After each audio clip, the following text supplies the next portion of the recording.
Well, it all started when I got fired from my corporate job back in 2005. And I didn't know what I wanted to do. I was going to try to be this entrepreneur. I couldn't spell it, couldn't say it, but I'm like, yeah, that sounds pretty cool. I want to be that. And here's the funny thing is I naively thought that because I went into business for myself, I would be the next Jeff Bezos or the next Elon Musk. Guess what? Nobody cared. Hey, who's this guy, Mark? I don't care. So my first endeavor was into wedding and portrait photography, which failed. But the one thing that came out of that is my love of speaking and teaching. So I didn't want to talk about photography. And I'm like, what do I want to talk about? I had no idea, but I had a coach at the time.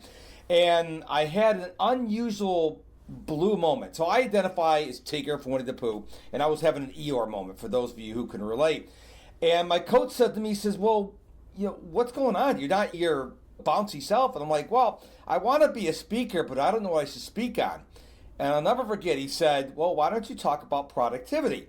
And I'm like, well, that's weird. I don't know where that came from. And he said, well, I know a lot of people, and you are one of the most naturally gifted people at being productive. You need to share that with the world. So I started getting in that space.